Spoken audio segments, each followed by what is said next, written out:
So after what seemed like a mix-up of the two vaccines that were being manufactured there at Emergent Biosolutions plant, the J&J vaccine and the AstraZeneca vaccine, although that's being denied by Emergent, now the plan is only going to make Johnson & Johnson's vaccine, and in fact, J&J is going to assume full responsibility of the manufacturing of the vaccine at that facility. Now, AstraZeneca is going to relocate production of its vaccine from that facility. This facility had not yet been authorized by the FDA to release any doses, so this does not affect any of the doses from Johnson & Johnson that are currently out there. This would be for future supply of this vaccine. And we asked Emergent Biosolutions CEO Bob Kramer last week if this will affect the timing of the FDA giving the green light to the plant. Here's what he said.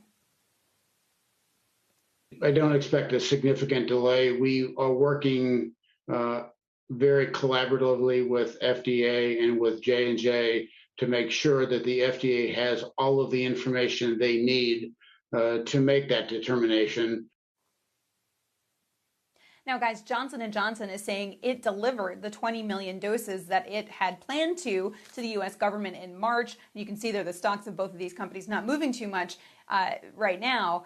J&J says it still plans to deliver up to 100 million doses by the end of May. So they're planning on straightening these problems out. And of course, guys, they're also partnering with Merck here to work on this vaccine. Back over to you.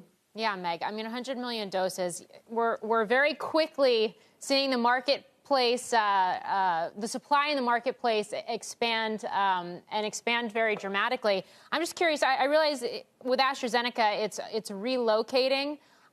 But given the fact that we don't even have emergency use authorization for that vaccine, given the fact that we do have the supply ramp that's so dramatic for the vaccines that are currently on the market, is the implication here that maybe you don't see AstraZeneca enter the U.S. market at all in general?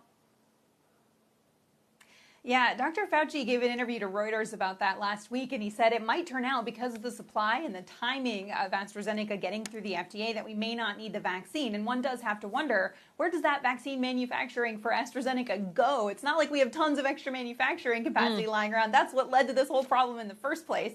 And so I'll be very interested to see what happens to that. And, you know, in the first half of April, AstraZeneca has said it's going to file for FDA authorization. And so we'll get to see that process play out over the next month or so. Shepard Smith here. Thanks for watching CNBC on YouTube.